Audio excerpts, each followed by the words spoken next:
भूर्भुवः स्वः तत्सवितुर्वरेण्यं भर्गो देवस्य धीमहि धियो यो नः प्रचोदयात्। ॐ सहनाववतु सहनौ भुनक्तु सह वीर्यं करवावहै तेजस्विनावधीतमस्तु मा विद्विषावहै। ॐ शान्ति शान्ति शान्तिः। प्रिय श्रोतागण, हम काल तत्व के विषय में चर्चा कर रहे थे। प्रसंग ये चल रहा था, काल तत्व प्रकृति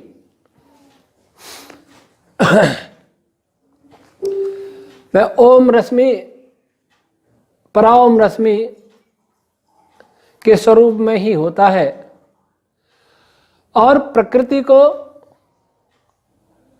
प्रेरित और विकृत करके आगामी सृष्टि प्रक्रिया को भी प्रारंभ करता है। न केवल प्रारंभ करता है बल्कि सतत प्रेरित करता रहता है। अब यह प्रश्न यह उठता है कि काल तत्व एक विशेष प्रकृति रूप है, तब इसका स्वरूप क्या है? इसके साथ ही अहोरात्र, मास, अर्धमास, ऋतु आदि किस प्रकार के पदार्थ हैं? जैसा कि हम पहले अवगत करा चुके हैं कि प्रकृति पूर्णतः अव्यक्त पदार्थ है और जिसमें तीनों गुण अविक्षुब्ध अवस्था में, निष्क्रिय अवस्था में, प्रसुप्त अवस्था में विद्यमान होते हैं। जैसे ही ओम रश्मि परारूप में प्रकट होती है, जागृत होती है, सक्रिय होती है ईश्वर के द्वारा, तो वह प्रकृति का रूप काल कहलाता है। ये कैसे होती है? इसके लिए अथर्ववेद में भी एक अच्छा मंत्र आता है, यानि त्रीणि बृहन्ति येषां चतुर्थम वियुनक्ति वाचम। यानि त्रीणि बृहन्ति, जो तीन व्यापक गुण हैं, सत्व, रज और तम, और जिनमें चौथा, जिसमें ईश्वर चौथे वाक तत्व को, ओम रूपी सूक्ष्मतम स्पंदन को जोड़ देता है। और वह स्पंदन काल के रूप में होता है और उस समय सत्व और रज दो गुण एक्टिवेट हो जाते हैं। तमोगुण क्रियाशील नहीं होता उस समय, और फिर यह अवस्था जो काल रूप है, सक्रिय काल रूप है, उस तमोगुण को भी सक्रिय कर देता है, जागृत कर देता है, और उस समय आगामी सृष्टि प्रक्रिया बनने लग जाती, प्रारंभ हो जाती है। क्योंकि काल में दो गुण हैं, सत्व और रजतम, रसत्व और रज। इसलिए काल को पूर्णतः अव्यक्त इस प्रकार नहीं कह सकते जैसे प्रकृति अव्यक्त होती है, और लेकिन उसे पूर्णतः व्यक्त भी नहीं कह सकते, क्योंकि काल की उस स्थिति को अर्थात काल को अपन ठीक प्रकार से परिभाषित नहीं कर सकते, उसके विषय में अधिक कह नहीं सकते। इसलिए अव्यक्त और व्यक्त दोनों के बीच की स्थिति है। काल के स्वरूप में जो अथर्ववेद के मंत्र आए थे, वे काल के स्वरूप पर अच्छा प्रकाश डालते हैं। उनमें से कुछ पदों पर हम ये विचार करते हैं एक पद आया था सहस्राक्ष। अथर्ववेद 19 में कांड के 53वें सूक्त का पहला मंत्र, कालो अशो वहति सप्तरश्मि सब सहस्राक्षो अजरो भूरि रेता। तो सहस्राक्ष क्या है? अक्ष कहते हैं आधार, धुरे को। तो काल के हजारों अक्ष हैं, हजारों अक्ष हों जिसके, वह कहलाता है सहस्राक्ष। तो काल के कौन से ऐसे अक्ष हैं? वस्तुतः प्रकृति अक्षर रूप होती है और सारे अक्षर, स्वर और व्यंजन जो होते हैं वे अव्यक्त रूप में प्रकृति में रहते हैं, व्यक्त अवस्था नहीं होती।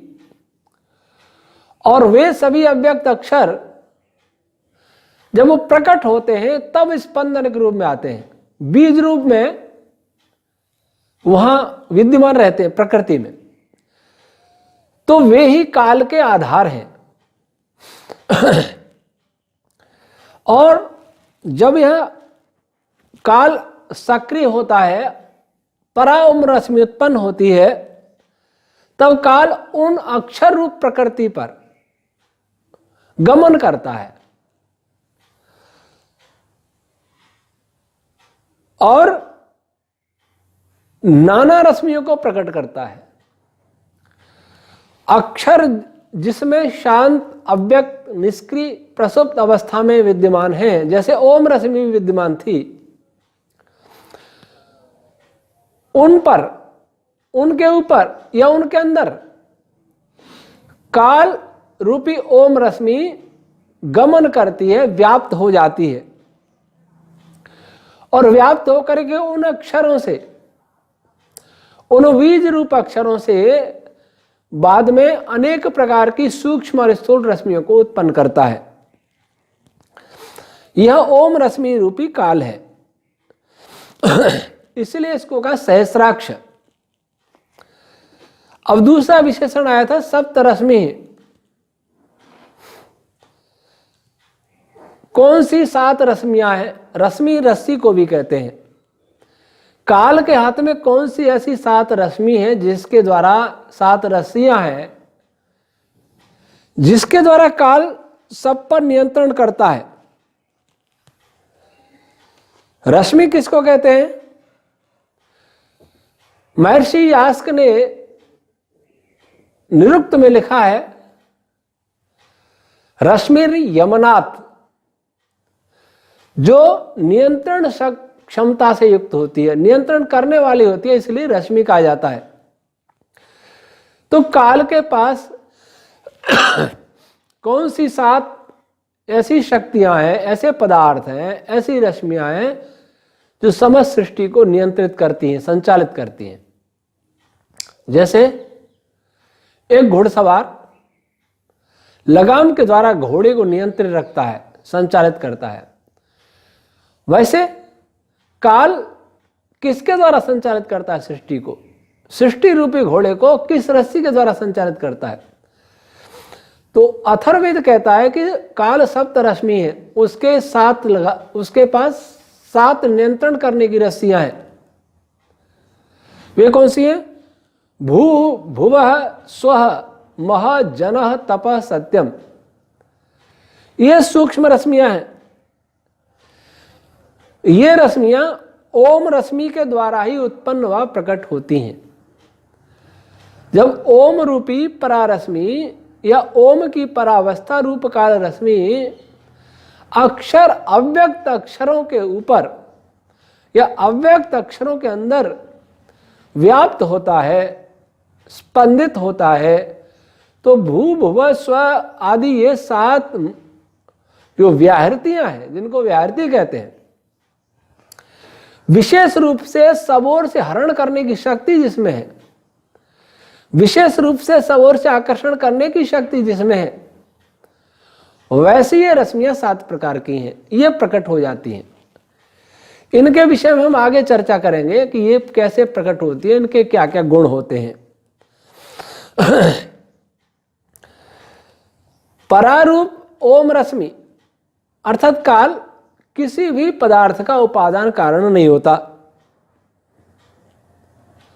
वह निमित्त कारण होता है, साधारण निमित्त। एक निमित्त कारण जो प्रधान निमित्त है वह तो ईश्वर होता है, और साधारण निमित्त में काल भी काल होता है, काल साधारण निमित्त में आता है। तो ओम परारूप ओम रश्मि सत्व रज इन दो गुणों में रमण करती हुई प्रकृति के तीनों गुणों को प्रकट करके इन सात व्याहृति रूपी रश्मियां भू भुव स्व जन तप सत्यम तक इनको प्रकट करती है, और इनको प्रकट करने के बाद पदार्थ अन्य पदार्थों का निर्माण होता है। सात रश्मियों के द्वारा बड़ी रश्मियां उत्पन्न होती हैं, छंद रश्मियां हैं, प्राण रश्मियां हैं, ये उत्पन्न होती हैं, इसलिए इसको सप्त रश्मि कहा है। और सप्त संख्यावाची जो पद है, इसके विषय में महर्षि यास्क महाराज ने एक बहुत गंभीर बात कही। सप्त सृप्ता संख्या निरुक्त 4:26, ये सप्त जो संख्या है सृप्ता फैली हुई, ये रश्मियां फैली हुई सी होती हैं, भू भुव स्व ये सब फैली हुई सी रश्मि होती हैं। ऐसा लगता है कि हर पदार्थ में विद्यमान है, और ये रश्मियां ये भू भुव स्व ये भी परावस्था में उत्पन्न होती हैं। पहले हर रश्मि, हर शब्द, हर वाणी परारूप में ही उत्पन्न होती है। उसके बाद अग्रिम अवस्था आती है पश्यंती, तो ये भू भुव स्व आदि ओम के द्वारा ही फिर पश्यंती रूप में प्रकट होती हैं। और ये रश्मियां फैली होने का तात्पर्य संपूर्ण पदार्थ में जो भी उस समय पदार्थ होता है, प्रकृति और महत भी बन चुका होता है। जब भू भुव स्व रश्मियां उत्पन्न हो जाती हैं, उससे पहले महत और मनस तत्व का निर्माण हो चुका होता है। ये महत और मनस तत्व क्या है, इसकी चर्चा आगे की जाएगी। और उनके अंदर वाइब्रेशन के द्वारा ही भू भुव स्व आदि रश्मियां उत्पन्न होती हैं। प्रकृति अवस्था में केवल ओम रश्मि ही उत्पन्न होती है, वह भी परावस्था में। पश्यंती ओम भी महत और मनस तत्व के अंदर उत्पन्न होती है, प्रकृति में नहीं। अब एक और विशेषण आया था काल का, अश्व। अश्व पद स्पष्ट करता है कि काल परा ओम रश्मियां तीव्रगामिनी और एक रसवत सर्वत्र व्याप्त होती हैं। जब सर्वत्र व्याप्त है तो तीव्रगामिनी कैसे हुई? क्या काल रैखिक गति में गमन करता रहता है रैखिक गति से? ऐसा नहीं है। काल की रश्मियां प्रत्येक स्थान पर सतत स्पंदित होती रहती हैं। ऐसा नहीं वो एक स्थान से दूसरे स्थान पर जा रही है, वो अनंत, वह गति अनंत है, बल्कि काल एक साथ सर्वत्र स्पंदित होने वाली रश्मि का रूप है। इसलिए उसको अश्व कहा है, क्योंकि सर्वत्र एक साथ उत्पन्न होता है, इसलिए वह सबसे अधिक गतिमान माना जाएगा। जैसे ईश्वर कहीं गति करता नहीं है, लेकिन गतिमानों को भी पीछे छोड़ देता है, क्योंकि जहां भी कोई गतिमान पदार्थ जाएगा वहां काल पहले से विद्यमान होता है, ईश्वर पहले से विद्यमान होता है।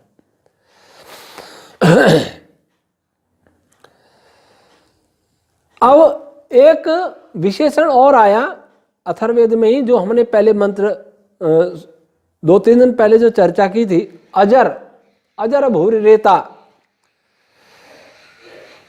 जो ओम रश्मि है, जो काल तत्व है, वह कभी जीर्ण नहीं होता, वह कभी पुराना नहीं होता, सृष्टि पुरानी हो जाएगी। सूर्य, चंद्र, तारे, गैलेक्सियां सब पुराने हो जाएंगे। Molecule, atom, particle, string, space सब पुराने हो जाएंगे, लेकिन काल कभी पुराना नहीं होता। काल प्रलय अवस्था में भी अव्यक्त रूप में विद्यमान रहता है, भूर रहता। काल अनेक प्रकार के पदार्थों और कर्मों का बीज रूप है। इस सृष्टि में जो भी द्रव्य है, मैटर है, वर्तमान भाषा में द्रव्य, वैदिक भाषा में काल स्वयं द्रव्य है, ईश्वर द्रव्य है। लेकिन आधुनिक भाषा में जिसको द्रव्य कहते हैं, मैटर कहते हैं, वह मैटर, वह एनर्जी, वह क्रियाशीलता, वह गुण, सभी कुछ काल के द्वारा ही उत्पन्न होते हैं। इसीलिए काल को का भूर्यता, अनेक प्रकार के पदार्थों को उत्पन्न करने की शक्ति वाला। और अगले विशेषण काल के बताए सप्त चक्र, सप्त चक्र और सप्त नाभि। 7 चक्र कौन से हैं? प्राण, अपान, व्यान, उदान, समान और धनंजय सूत्रात्मा प्रमुख प्राण रश्मियां हैं। ये काल के हाथ में 7 चक्र के समान है, क्योंकि काल से प्रेरित होकर ये सभी प्रकार की रश्मियों और अन्य पदार्थों को एक्टिवेट करते हैं, संचालित करते हैं। सप्तनाभि, ये पदार्थ भी 7 प्रकार की नाभि से बंधे रहते हैं। इनके केंद्र हैं वही भू, भुव, स्व आदि।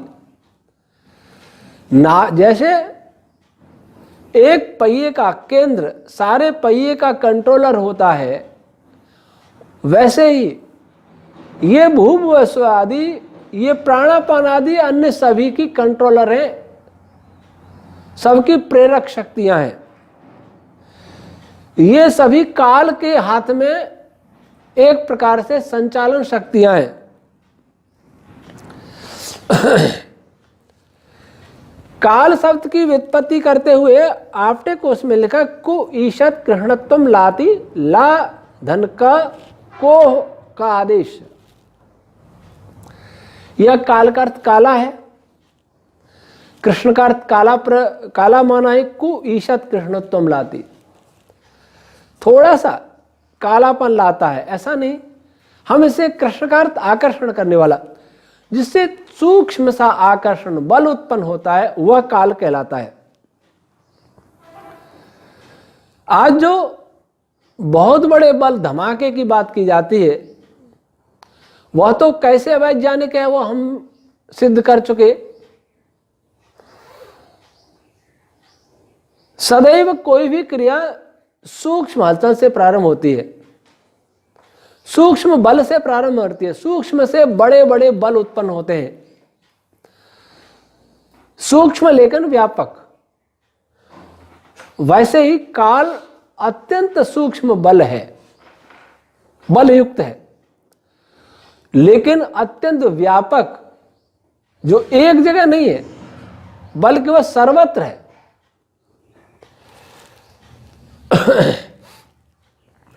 और वह सूक्ष्म बल अपने से बड़े बल, लेकिन अपनी अपेक्षा कम व्यापक बल रश्मियां, भू, भुव, स्व आदि 7 रश्मियां, प्राण, अपान आदि ये 7 रश्मियां, उनसे स्थूल, और फिर आगे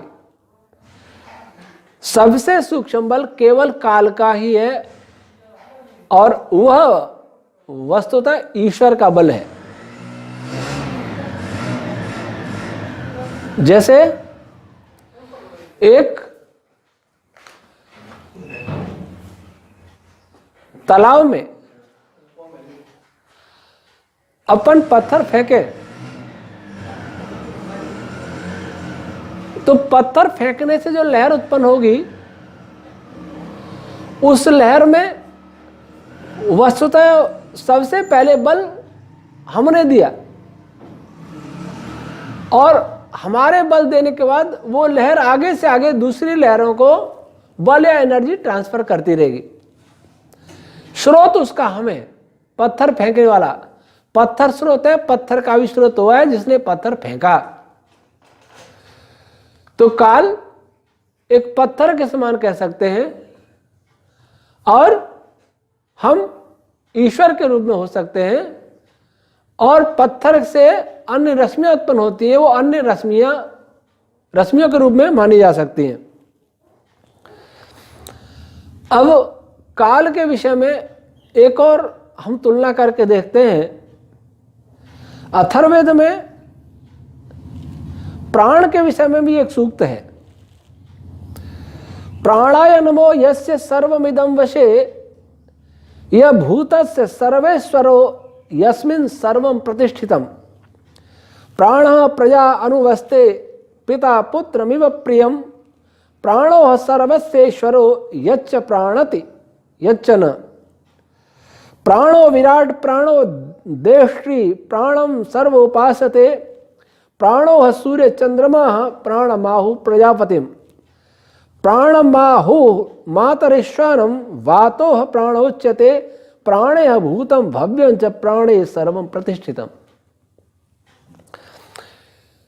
पहले काल को सब कुछ बताया, सब कुछ काल से उत्पन्न, सब कुछ काल से प्रेरित, सब कुछ काल से प्रतिष्ठित। यहाँ उसी अथर्ववेद में सब कुछ प्राण से उत्पन्न, सब कुछ प्राण से नियंत्रित और सब कुछ प्राण में प्रतिष्ठित बताया। उधर उपनिषद में ओम से सब कुछ प्रतिष्ठित बताया, सब कुछ ओम से प्रेरित बताया। इससे क्या सिद्ध होता है? इससे ही सिद्ध होता है कि काल प्राण रूप ही है। यह प्राण का अर्थ वह प्राण नहीं जो प्राण अपान व्यान उदान। प्राण का अर्थ प्रकृष्ट रूप से गति देने वाला, प्रकृष्ट गति और बल वाला, व्यापक गति और बल वाला। तो व्यापक गति और बल होने के कारण जो प्राण रश्मियों को भी प्राण कहते हैं, लेकिन काल की और अधिक व्यापक गति है, और अधिक वो व्यापक पदार्थ है, और अधिक व्यापकता से सबको बल देने वाला है, प्रेरित करने वाला है। इसलिए उसको काल को प्राण भी कह सकते हैं। और वही काल रूपी प्राण संपूर्ण ब्रह्मांड को नियंत्रित कर रहा है। वही प्राण तत्व सभी अन्य प्राण और छंद रश्मियों को, सभी इलेक्ट्रोमैग्नेटिक वेव्स, सभी पार्टिकल्स, सभी एटम, सभी मॉलिक्यूल्स, सभी और कण, सारे लोकांतर, गैलेक्सी, सबको वही नियंत्रित कर रहा है। इसलिए काल को प्राण भी कहते हैं। अब वैसे हम इस विषय पर विचार कर चुके हैं कि महाप्रलय होती है तब काल होता है कि नहीं। तो हमने कहा काल उस समय भी होता है अव्यक्त रूप में,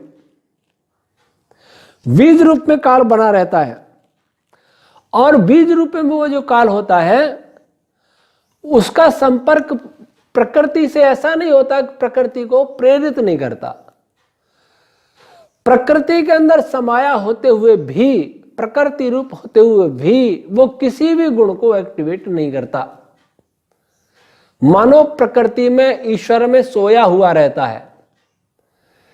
लेकिन जीवात्मा और मुक्तात्मा के संपर्क में काल उस समय भी रहता है। उस समय कैसे रहता है? उस समय ऐसे रहता है कि मुक्तात्मा भी ईश्वर आनंद में विचरण करती हैं। उनकी उस समय भी काल गणना रहती है।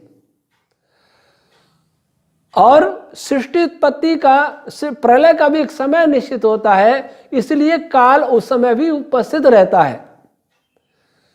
काल अव्यक्त रूप में रहता है, बीज रूप में रहता है, लेकिन काल कभी मरता नहीं है।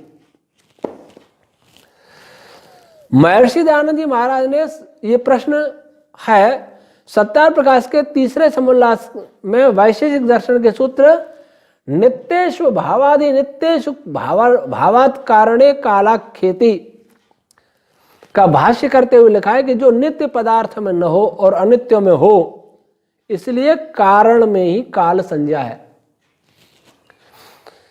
नित्य पदार्थ में काल नहीं रहता और अनित्य पदार्थों में रहता है, इसलिए काल कहते हैं। और हमने कहा कि प्रकृति को सक्रिय नहीं करता, लेकिन जीवात्मा बद्ध और मुक्त दोनों के साथ संलग्न रहता है। क्या ये विरुद्ध नहीं है महर्षि दयानंद के कथन के विरुद्ध? नहीं, ऐसा नहीं है। हमने नहीं कहा कि काल जीवात्माओं के अंदर रहता है, काल परमात्मा के अंदर रहता है। और अंदर रहने का अर्थ क्या है? काल जीवात्मा के संपर्क में रहता है, ओम रश्मि, लेकिन जीवात्मा के अंदर प्रविष्ट नहीं होती।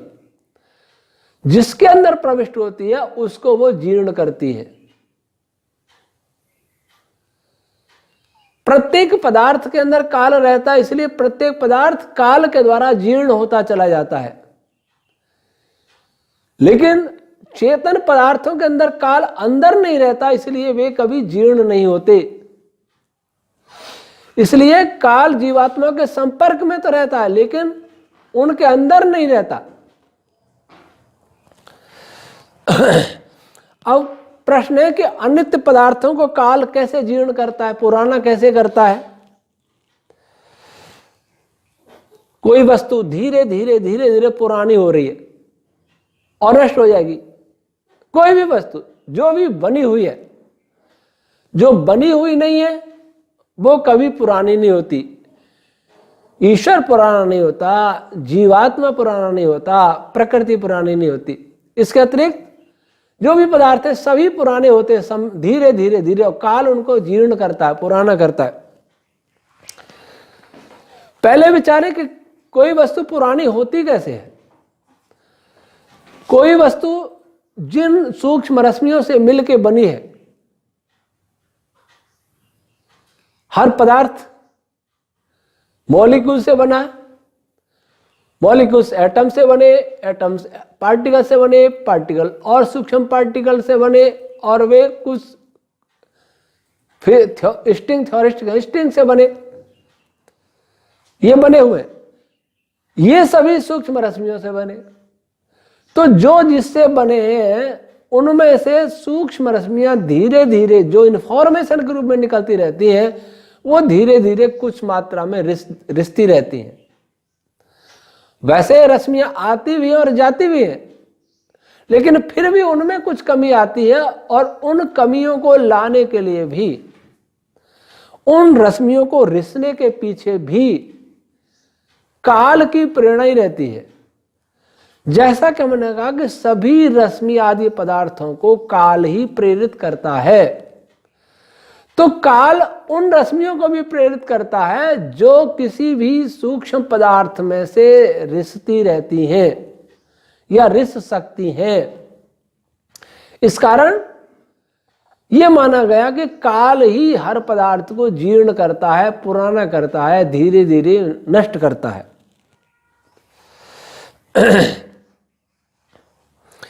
अब प्रश्न है कि महत तत्व से लेकर संपूर्ण ब्रह्मांड के बनने तक